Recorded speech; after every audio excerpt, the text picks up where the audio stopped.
Wide layers of the population are moving in this direction. They are beginning to think holistically, act holistically. They are researching, searching for holistic ways of living. These are the cultural creatives, a movement that's in rapid evolution. It's growing all over the world. And the rise of the culture that we call the culture of cultural creatives is a major sign of hope in these troubled times. In the process of cultural evolution, which is nowadays taking place in the whole planet, a very important role is played by those persons whom American sociologist Paul Ray calls cultural creatives. I've been doing research about people I call cultural creatives now since 1986. And there's been a change in the whole process that gives rise to a new kind of culture in the Western world. Who are the cultural creatives? They are people who want to construct a new culture, create a new culture. They are not satisfied with passively inheriting the old culture of the past, and somehow want to propagate new values and new lifestyles. They have an holistic vision of reality and see planet Earth as a single entity, a somehow conscious living organism, that which James Lovelock called Gaia. They see human beings as centers of consciousness whose goal is the evolution of themselves and species as a whole, and somehow responsible not only for themselves, but for the whole nature. These cultural creatives are thus very concerned with environmental risks and very sensitive to peace and relationships as well as personal growth. From the first sociological research done on cultural creatives in Italy, conducted by a collaboration between the Club of Budapest, Italy, and the University of Siena and the Global Village, it emerges that cultural creatives make up 35% of the adult population, and that people who are in any case sensitive to the general theme of their environment, of human rights and of the new culture, reach up to 55%. These values of the sociological research and those in the USA have been confirmed by parallel research of teams of sociologists in Japan, France, and Hungary. An acceleration is occurring in the number of people who are affected by this kind of cultural creativity change. So the proportion of people who've actually changed their lives in 10, 12 years has gone from about 26% to 33%. That's twice as fast as it's been going in the past. The penetration of planetary and ecology concerns and health concerns into the whole population has moved up much larger than the people who've changed their lifestyle. So I use the term cultural creatives for people who've changed their whole values, lifestyle, and worldview, but others have changed pieces of their picture of what's going on and are much more concerned to actually do something. So if cultural creatives are 33% in the United States, the proportion of people who want to do something is maybe as much as 75%.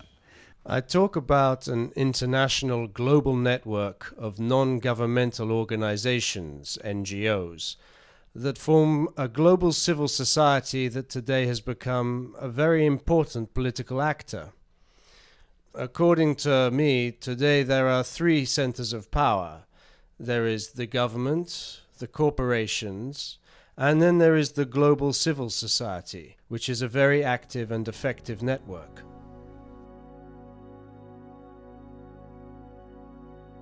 The time has come for the holistic thinking. It's not enough for individuals to possess it. So we have to create a critical mass so as to gain political and economic weight.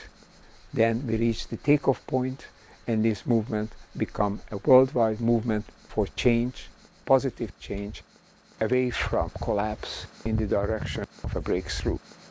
We will reach a point, and this is a shared opinion among many experts and scholars, where a critical mass will be gained.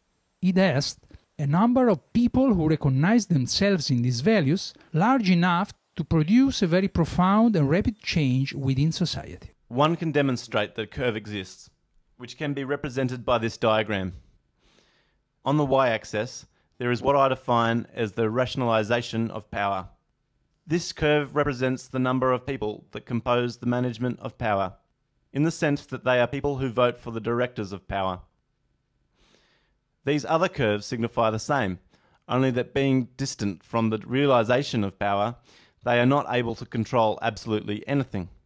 However, in any case, from this curve, one can always note that the importance of the collective is such that it could influence those who vote for the power managers. The critical mass can also be thought of as a small, active and internally coherent minority, capable of influencing certain social processes much more than a majority which is larger but not equally well positioned. Of 60 million people overall, exists a particular subcategory of 450,000 people who are in a position to influence the power brokers. We must do something to aggregate these people who have aligned their lives to these new values and ideals, such that we then have the right to ask to be counted, to be able to choose, and to have someone who represents us. At least a few has to grow, has to develop in this way. So they have to grow from the lower bottom level of consciousness and attaining divine perfection in their life, and they are bringing this light into earth and distribute this light to everybody. When such consciousness is available in a human body, maybe a group in the earth, this light will help the total humanity, and a great transformation of the total atmosphere of the earth is possible. So this is the necessity now. When we think of the cultural creatives, we should not think of anything which is alternative to, in opposition to. What I would like to say is that increasing the process of making that critical mass of cultural creatives will certainly enhance the process of awareness of the planet at the social level, both within NGOs as much as within governments, institutions, economic, commercial companies, international organizations, parliaments and governments alike.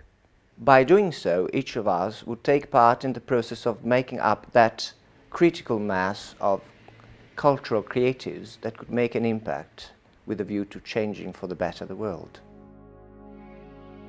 Members of the Scientific Committee of the Club of Budapest are scientists and exponents of international culture, among whom 8 Nobel Prize winners stand out. From research on the holistic paradigm was born the Holistic Encyclopedia, a database of global culture which offers a unified vision in all fields of knowledge. I was searching again for similar views on my statements with groups of scientists and educators. I found this opera that seems to represent in the best way the urgencies of today's world, the needs and the necessities to find again the ways to cooperate together, to be united with one another, to find again tolerance. These are the primary urgencies confirmed by scientists, so that the Earth will be habitable. To facilitate the realization of the critical mass between cultural creatives in every part of the world was born the Holistic Network and the Worldwide Census, a project sustained by the Dalai Lama and Mikhail Gorbachev. Every person and every association is invited to subscribe. Every individual is fundamental to this process of global change.